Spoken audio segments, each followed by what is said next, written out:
এই জন্য মুসলমানদেরকে ধ্বংস করার জন্য ইহুদিরা কিছু প্রজেক্ট লঞ্চ করে রেখেছে, যে প্রজেক্টগুলোতে মুসলমানদের ব্যস্ত করে রেখেছে, কিন্তু ইহুদিরা ওগুলো কাজে ব্যস্ত হয় না। সেটার একটা হচ্ছে জুয়া, সেটার একটা হচ্ছে মদ এবং নেশা, সেটার একটা হচ্ছে ক্রিকেট, ফুটবল সহ বিভিন্ন বিনোদনের খেলতামাশা। তারা এগুলোকে প্রমোট করে, তাদের অতিরিক্ত নষ্ট অর্থ দিয়ে পৃথিবীতে চলুক। এই মদ, জুয়া, নেশা, ক্রিকেট, ফুটবল এগুলোর উন্মাদনা না চললে মুসলমানদের সময় নষ্ট হবে কোত্থেকে? মুসলমানদের পাগল যুবকেরা ওই জুয়ার পিছনে সময় নষ্ট করবে, অনলাইন জুয়া, বাস্তবে জুয়া, বিড়ি, সিগারেট, মদ সেটার পিছনে সময় নষ্ট করবে, খেল তামাশা, বিনোদন এটার পিছনে সময় নষ্ট করবে। আর ইহুদির সন্তানেরা স্ট্রিক্টলি বাধ্যতামূলক খালি জ্ঞান অর্জন করতে হবে, শুধু পড়তে হবে, পড়ে জ্ঞান, বিজ্ঞানী, ব্যবসায়ী, ডাক্তার, ইঞ্জিনিয়ার, ব্যাংকার ওদেরকে হতে হবে। আর মুসলমানের সন্তানেরা এই যৌবনের মূল সময়টা জুয়ায়, নেশায়, খেলতামাশায় মত্ত রাখবে। এবার যখন 25-30 বছর হয়ে গেছে তখন আর কোনো রাস্তা নেই, এখন বিদেশে গিয়ে কামলা খাট, রেজাল্ট সামারি, আর কোনো রাস্তা নেই। এটা হলো গোলামির একদম বাস্তব চিত্র। এই গোলামির বাস্তব চিত্র যদি আরো ভালো করে দেখতে চান, যে জ্ঞান অর্জন না করার কারণে, এই জুয়া, নেশা আর খেলতামাশায় মত্ত থাকার কারণে গোলামির চিত্র কত নিম্ন লেভেলে যেতে পারে, তাহলে একদিন আপনি এখান থেকে, অথবা কল্পনা করতে পারেন, একদিন আপনি এখান থেকে লিবিয়াতে যাবেন। ঠিক আছে, লিবিয়ার রাজধানী ত্রিপলি। ত্রিপলিতে অন্তত এরকম কয়েক শত দালাল চক্র আছে, যে দালাল চক্ররা বাংলাদেশের দালালদের সাথে কন্ট্যাক্ট করবে। বাংলাদেশের দালালেরা আবার আপনাদের গ্রামের গঞ্জের ছেলেপেলেদের সাথে কন্ট্যাক্ট করবে, যে 20 লক্ষ টাকা দিব, 25 লক্ষ, 30 লক্ষ টাকা দিব, এখান থেকে পাসপোর্ট করে দুবাই, দুবাই থেকে ত্রিপলি, ত্রিপলি থেকে যেভাবেই হোক তোমাকে ইউরোপে ঢুকিয়ে দেওয়া হবে। ইতালি, ফ্রান্স, জার্মানি যেটাতে পারবে সেটাতে ঢুকে যাবে। এখানে বাপ মায়ের কাছ থেকে জমি জায়গা বিক্রি করে 20-25 লক্ষ টাকা নিয়েছে, ঠিকঠাক দুবাই গেছে, দুবাই থেকে ঠিকঠাক ত্রিপলি গেছে, ত্রিপলিতে গিয়ে এখন বাতাস দিয়ে ফুলানো নৌকা, রাবারের নৌকা যেটাকে বাতাস দিয়ে ফুলানো হয়েছে, ওই নৌকাতে আফগানি মুসলমান, বাংলাদেশি মুসলমান, পাকিস্তানি মুসলমান, আফ্রিকান মুসলমান, সবই মুসলমান। এটা হলো মুসলমানদের গোলামির চিত্র। ওই নৌকাটা, যে নৌকাটা ভূমধ্য সাগরে ভাসতেছে ইউরোপে আশ্রয় প্রার্থনা করার জন্য, ওই নৌকাটা হচ্ছে সারা বিশ্বের মুসলমানদের গোলামির চিত্র। ওখানে একটা হিন্দুও নয়, ওখানে একটা খ্রিস্টানও নয়, মানে বাংলাদেশের মুসলমান আছে, আফগানিস্তানের আছে, পাকিস্তানের আছে, আর আফ্রিকার আছে। আর এখন নতুন গত 5-10 বছর যুক্ত হয়েছে ইয়েমেন, সিরিয়া, এগুলো অঞ্চলের মুসলমানেরা, কিন্তু সব মুসলমান ঠাসাঠাসি গাদাগাদি করে একটা নৌকার উপর উঠেছে। এই নৌকা এখন ছেড়ে দেওয়া হলো ভূমধ্য সাগরে আল্লাহর নামে, যে কোনো মুহূর্তে ডুবে যেতে পারে। ডুবে গেলে ঠান্ডা বরফের মধ্যে মৃত্যু, লাশ। আর যদি কোনো মতে ওই ধারে ঘেসে, তাহলে হয়তো ইতালির পুলিশ উঠিয়ে নিয়ে গেল, ফ্রান্সের পুলিশ উঠিয়ে নিয়ে গেল, নিয়ে গিয়ে ওই 2-3 বছর কোনো সেফ হোমে বন্দি অবস্থায় রাখবে। তার আগে এমনি ত্রিপুলিতে কত সেফ হোমে বন্দি অবস্থায় থেকেছে, মেরেছে, পিটেছে, জুমে, ভিডিওতে, ইমোতে বাপ মাকে দেখেছে, দেখো তোমার ছেলেকে মেরে ফেলে দিলাম, আরও টাকা দাও না হলে ছাড়বো না, আরও টাকা দাও না হলে ছাড়বো না। এ হলো অশিক্ষিত, মূর্খ, গোলাম জাতির চিত্র। সম্মানিত উপস্থিতি, এই জন্য জ্ঞান মানুষের সৌন্দর্য, জ্ঞান মুসলমানদের সৌন্দর্য। আমাদের দিন শুরুই হয়েছে ইকরা বিস্মি রব্বিকাল্লাযী খালাক, ইকরা ওয়া রাব্বুকাল আকরাম, পড়া দিয়ে শুরু হয়েছে। আর জ্ঞানের কথা বলতে বলতে রাসূলুল্লাহ সাল্লাল্লাহু আলাইহি ওয়াসাল্লাম, তার সাহাবীরা, আল্লাহ সুবহানাহু ওয়া তাআলা নিজে কোরআনে জ্ঞানের কথা দিয়ে পরিপূর্ণ করে রেখেছে।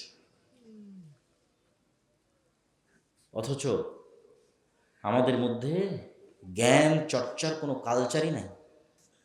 এই জন্য সৈয়দ মুজতবা আলী তার বই কেনা প্রবন্ধের মধ্যে লিখেছে যে বাঙালির যাত্রার মঞ্চে ঢোকার টিকিট কাটার টাকা আছে, বাঙালির কোথাও জাদু হবে, কোথাও কি বলে ওর নাম, খেলা হবে, কোথাও ছবি হবে হলে, সেটা কেটে ওই ছবির হলে ঢুকে ছবি দেখার টাকা আছে, কিন্তু বই কিনতে বললে বই কেনার টাকা নেই। আর বই পড়ার সময়ও নেই, চায়ের স্টলে বসে আড্ডা দেওয়ার সময় আছে, টিভিতে ঘন্টার পর ঘন্টা মুভি দেখার সময় আছে, কিন্তু বই যে পড়বে কালচারই নাই, এই সংস্কৃতি নাই।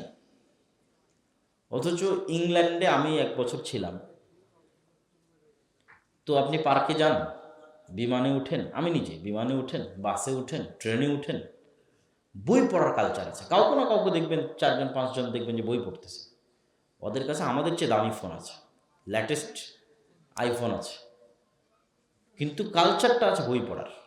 আমি মাঝে মধ্যে ওদের বই পড়ার ছবি তুলে আব্দুর রহমানের কাছে পাঠাতাম, যে এরা কাফের মুশরিক হতে পারে, কিন্তু জ্ঞান চর্চার আগ্রহ আছে, যেই কারণে এরা এখনো টিকে আছে, জ্ঞানের শক্তিতে এখনো টিকে আছে।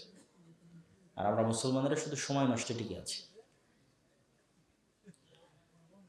তো এই জন্য জ্ঞান অর্জন এবং বইয়ের কথা যেহেতু আসলো, সেহেতু বক্তব্য আরও সামনে এগিয়ে যাওয়ার আগে আমাদের এখানে 2-3টা বই দিয়ে গেছে। তার মধ্যে একটা হচ্ছে ফিকহুল হাদিস ফতোয়া সিরিজ। এটাতে পবিত্রতা, তায়াম্মুম, অজু, হাইজ, নেফাস, সালাত, এই পুরো সালাত এবং পবিত্রতা এই মিলে প্রায় 1000 প্রশ্নের উত্তর আছে। তাতে এমন কোনো প্রশ্ন আপনার মাথায় আসতে পারে না যেই প্রশ্নের উত্তর পাবেন না, এটা হতে পারে না। তো এই বইটা আপনার বাড়িতে থাকলে আর কোথাও ফোন দিয়ে জিজ্ঞেস করা লাগবে না যে প্রশ্ন কি, উত্তর কি। তারপরে হচ্ছে শাইখ আব্দুর রাজ্জাক বিন ইউসুফের উপদেশ বই আছে, রাসূল সাল্লাল্লাহু আলাইহি ওয়াসাল্লামের সালাত বইটা আছে, আমার লেখা রিজিক বই আছে, এবং সদাচরণ, যে আমলে জান্নাত মিলে, মানে বাপ মায়ের সাথে কেমন আচরণ করতে হবে, আত্মীয় স্বজন পাড়া প্রতিবেশীর সাথে কেমন, ঠিক আছে, ইয়েতিমদের সাথে কেমন, এই যে আচরণের বিষয়গুলো, এবং আচরণ যে সবচেয়ে বেশি স্ত্রীর সাথে কেমন, সন্তান সন্ততির সাথে কেমন, ঠিক আছে, এই আচরণ যে আমলে জান্নাত মিলে সেটা সদাচরণ। এই বইগুলোকে মূল্যায়ন করার চেষ্টা করব। বলছিলাম জ্ঞানের গুরুত্ব, জ্ঞানের তাৎপর্য, শিক্ষার তাৎপর্য। এবার আসেন, যত অধপতিত অবস্থাতেই থাকেন না কেন, সেখান থেকে উত্থান ঘটাতে হলো জ্ঞান লাগবে। যখন সেলজুকরা দেখলো যে ক্রুসেডাররা, সেলজুক হচ্ছে একটা মুসলমান আব্বাসীয় খেলাফতের মধ্যে একটা খলিফাদের নাম হচ্ছে সেলজুক। সেলজুকরা যখন দেখলো যে ক্রুসেডাররা মানে হচ্ছে ইউরোপ থেকে আসা ক্রুসেডার, তারা একের পর এক শহর বিজয় করতেছে, একের পর এক দেশ বিজয় করতেছে, তখন ওরা এই ক্রুসেডারদের পতন ঘটানোর জন্য একটা মাদ্রাসা তৈরি করলো। সেই মাদ্রাসার নাম হচ্ছে মাদ্রাসা নিজামিয়া। যিনি তৈরি করেছিল তার নাম হচ্ছে নিজামুল মুলক। নিজামুল মুলকের নামে মাদ্রাসার নাম হলো মাদ্রাসা নিজামিয়া। এই মাদ্রাসা নিজামিয়া থেকে বড় বড় আলেম ওলামা বের হলো, বড় বড় আলেম ওলামা। শুধু কি আলেম ওলামা বের হলো, ভবিষ্যৎ মুসলমানদের যারা জেরুজালেম উদ্ধার করেছে, যারা ক্রুসেডারদের বিরুদ্ধে জিহাদে নেতৃত্ব দিয়েছে, ইমাদউদ্দিন জিঙ্কি, নুরউদ্দিন জিঙ্কি, সুলতান সালাহুদ্দিন আইয়ুবী, এরা সবাই হচ্ছে এই মাদ্রাসা থেকে পড়া, মাদ্রাসা নিজামিয়া থেকে পড়া। তাহলে যখন জ্ঞানের চর্চার জন্য একটা মাদ্রাসা তৈরি করা হলো, সেই মাদ্রাসায় ভবিষ্যৎ নেতাদের জন্ম হলো, যেই ভবিষ্যৎ নেতারা আবার জেরুজালেমকে উদ্ধার করলো। বাদশাহ আলেকজান্ডারের নাম শুনেছেন, ঈসা আলাইহিস সালামেরও আগের ঘটনা, বাদশাহ আলেকজান্ডারের ঘটনা। তো বাদশাহ আলেকজান্ডার ছিল এরিস্টটল, প্লেটো, সক্রেটিস এদের মাদ্রাসার, এদের স্কুলের ছাত্র। তো জ্ঞানী মানুষের কাছে যখন ছাত্র হয়েছে, জ্ঞানের পর্দা যখন খুলে গেছে, তখন নেতৃত্বের পর্দাও খুলে গেছে। পৃথিবীর অর্ধেকের বেশি বিজয় করে ফেলেছিল আলেকজান্ডার। আজকের যে ব্রিটিশ বিরোধী আন্দোলন করে আমরা যে স্বাধীন বাংলাদেশে এখন বসবাস করতেছি, ন্যূনতম যতটুকু স্বাধীনতা ভারতের কাশ্মীরের মুসলমানদের তুলনায় আমরা একটু বেশি পাই, অথবা ভারতের যে কোনো অঞ্চলের মুসলমানদের তুলনায় বাংলাদেশে বসে যতটুকু স্বাধীনতা আপনি ভোগ করেন, এই স্বাধীনতাটাও ব্রিটিশ বিরোধী আন্দোলনের সময় মুসলমানেরা চিন্তা করেছিল, আল্লাহ রহম করুক, শাহ ওলিউল্লাহ মুহাদ্দিস দেহলভির উপর, যিনি এই শিরক বিদআতে পরিপূর্ণ, কুসংস্কারে পরিপূর্ণ। বাদশাহ আকবর তো ধ্বংস করে দিয়েছিল ইসলামকে। বাদশাহ আকবর দ্বীনে ইলাহি প্রজেক্ট লঞ্চ করেছিল খালি হিন্দুদের সাথে মুসলমানদের মিক্সিং করার জন্য। শ্রী চৈতন্যর প্রজেক্ট শুধু এসেই ছিল হিন্দু আর মুসলমানদের মধ্যে কালচারাল মিক্সিং করো। যেখানে এমনিতেই হিন্দুদের সংখ্যা বেশি, এমনি মুসলমানেরা নিজ ইমান আকীদা নিয়ে বাঁচার কথা নয়, সেখানে মুসলমান শাসকই চেষ্টা করতেছে হিন্দু আর মুসলমানের সংস্কৃতির মধ্যে মিল তৈরি করতে হবে। ফলত মুসলমান সমাজ শিরক বেদাত কুসংস্কারে ডুবে গেছে, ধ্বংস। তখন শাহ ওলিউল্লাহ মুহাদ্দিস দেহলভী দেখলো যে একে তো মোগল বাদশারা তারা একে তো না জ্ঞানের চর্চা করতেছে, আর একদিকে মুসলমানদের দিনদারিতা শেষ। তখন শাহ ওলিউল্লাহ মুহাদ্দিস দেহলভী দেখলো এটার একটাই রাস্তা, জ্ঞান। জ্ঞানের বাতি যদি আমি না জ্বালাই তাহলে ভারতের মুসলমানদের ভবিষ্যৎ নাই, শেষ। 190 বছর ব্রিটিশদের জুলুমের পর আর 70 বছর যাবৎ ভারতের জুলুমের পর এখনো যদি মুসলমানেরা ন্যূনতম টিকে থেকেছে, তাহলে এটা শাহ ওলিউল্লাহ মুহাদ্দিস দেহলভীর ওই জ্ঞানের বাতি দিল্লিতে বসে জ্বালিয়েছিল। সৌদি আরব থেকে, মক্কা থেকে জ্ঞান অর্জন করে কুতুবে সিত্তার দাস দেওয়া শুরু করেছিল।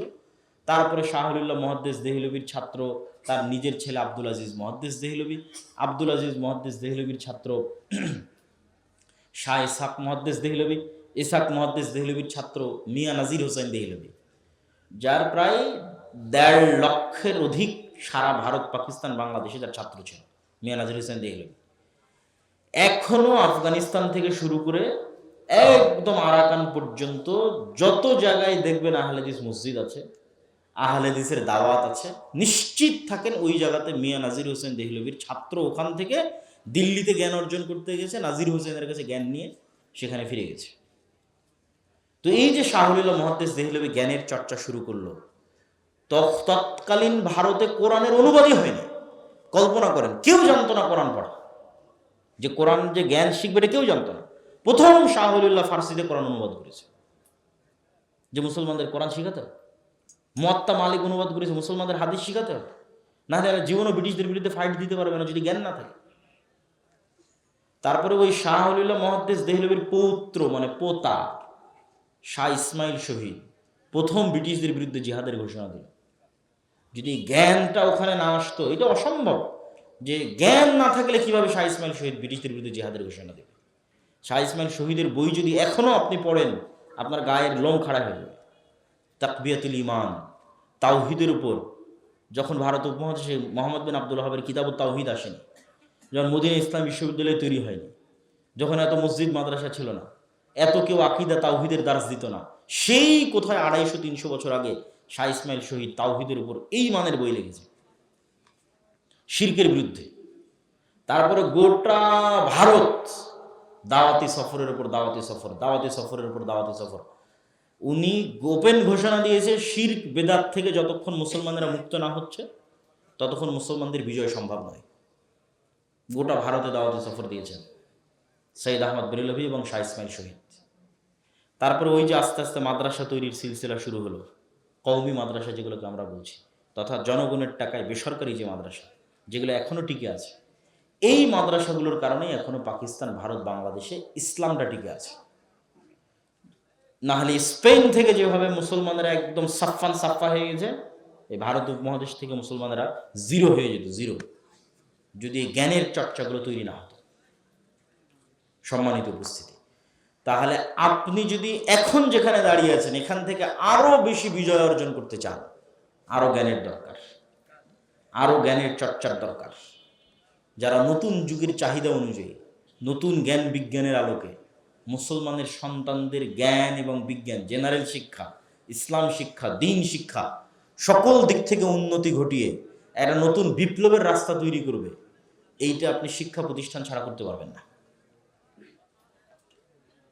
এবং আমরাও এই জ্ঞান কেন্দ্রিক বিপ্লব তৈরি করার জন্য যে কয়েকটা প্রতিষ্ঠান নিয়ে কাজ করতেছি, সেই কয়েকটা প্রতিষ্ঠানের একটা হচ্ছে আদ-দাওয়া ইলাল্লাহ। আপনাদের গ্রামগঞ্জের যত মক্তব আছে, যে কোনো মক্তবের শিক্ষক জামিয়া সালাফিয়া ডাঙ্গিপাড়া, পবা, রাজশাহীতে গিয়ে ট্রেনিং নিতে পারে। 1 সপ্তাহের ট্রেনিং, যাতায়াত খরচও আমাদের, থাকা খাওয়া খরচও আমাদের, সিলেবাসও আমাদের। আমি নিজে লিখেছি যে একটা গ্রামের মুসলমানের সন্তানকে দিনের মৌলিক জ্ঞান কিভাবে দেওয়া যায়, ওইটাকে মাথায় রেখে বইটা লেখা আছে, তালিমউদ্দিন, আদর্শ শিক্ষা। এবং ওইটার উপর শিক্ষকের ট্রেনিং দেওয়া হয়। এই 1 ঘন্টার বক্তব্যে আমি আপনাদের কি শিখাবো? আমি এই ধরনের প্রোগ্রাম ব্যক্তিগতভাবে পছন্দ করি না, মনে শান্তি পাই না। কিন্তু আমাদের এই সিলেবাসের আলোকে এই নলডাঙ্গা, এই বাগমারা, এই পুঠিয়ায় যদি একটা বক্তব্য চলে, তাহলে ওই সকালবেলা যদি 20টা বাচ্চাও ওই বই থেকে পড়ে, ওখান থেকে কোরআন শিখে ওটার সাদাকায় জারিয়া আমার কাছে যাবে না যাবে না? যাবে। এটাই তো শান্তি, এটাই তো প্রশান্তি। আলহামদুলিল্লাহ, এই কাজে আপনাদের যুক্ত হতে হবে, একদম শিক্ষার গোড়ায় হাত দিতে হবে। মসজিদে আপনারা টাইলস লাগাচ্ছেন, মসজিদের নামে জালসা করছেন, মসজিদে ফ্যান লাগাচ্ছেন। আমি তো বলতে বলতে এই পর্যন্ত বলেছি যে মসজিদের টাইলস খুলে বাজারে বিক্রি করে, ফ্যান আর এসি খুলে বাজারে বিক্রি করে একজন ভালো মানের মক্তবের শিক্ষকের বেতনের ব্যবস্থা করে। সমাজ পরিবর্তন হবে, দেশ পরিবর্তন হবে, জাতি পরিবর্তন হবে। কেননা মানুষের এখানে যতক্ষণ নূর না ঢুকেছে, এখানে যতক্ষণ নূর না ঢুকেছে, ততক্ষণ ওই এসির বাতাস দিয়ে জাতি পরিবর্তন সম্ভব নয়, ফ্যানের বাতাস দিয়ে জাতি পরিবর্তন সম্ভব নয়। এইখানে নূর প্রবেশ করাতে হবে, এইখানে নূর প্রবেশ করাতে হবে। এটার জন্য আপনাকে শিক্ষায় ইনভেস্ট করতে হবে। আপনি আজকে আপনার মসজিদের দায়িত্ব ব্রাককে দেন না। আজকে আপনাদের বাংলাদেশের যতগুলো মসজিদ আছে, যদি কয়েক লক্ষ মসজিদ হয়, ব্রাককে যদি বলি কয়েক লক্ষ মসজিদ তোমাকে দিয়ে দিলাম, তো ব্রাক পরের দিনই সব মসজিদগুলোতে এসি লাগানোর কাজ করবে, না পরের দিনই সব মসজিদগুলোতে ওদের শিক্ষক নিয়োগ দেবে? আমাকে বলো। তাহলে তো আপনারাও তো বুঝেন যে ব্রাক কি করবে। এই মসজিদগুলোতে এসি লাগানোর ব্যবস্থা করবে না। ওই মসজিদ যদি 5 টাকা থাকে ওই মসজিদের ফান্ডে, ওই 5 টাকা দিয়ে আগে শিক্ষার ব্যবস্থা করবে, যে গান শিখাও, নাচ শিখাও, ওই 5 টাকা দিয়ে, মানে ওর যেটা শেখানোর দরকার সেটা শেখাও। তাহলে আপনি কেন বুঝতেছেন না যে শিক্ষা আগে, শিক্ষায় ইনভেস্ট আগে, শিক্ষার পিছনে টাকা বিনিয়োগ আগে। মানুষ যত জায়গায় টাকা ব্যয় করে তার মধ্যে সবচেয়ে দামি জায়গা টাকা ব্যয় করার, সেটা হচ্ছে শিক্ষা, জ্ঞান। এটা নিজের পিছনে বিনিয়োগ। আপনারা যারা এমনি আছেন, ব্যবসা বাণিজ্য, কৃষিকাজ, আপনাদের উচিত বই পড়ার অভ্যাস থাকা। এটা আপনার নিজের পিছনে বিনিয়োগ। যে যত বই পড়বে ওর টাকা এমনি তত বেশি হবে, কেন ওর সিদ্ধান্ত তত ভালো হবে, ও তত উন্নত আধুনিক চিন্তা করতে পারবে। আমাদের 2 নাম্বার প্রতিষ্ঠান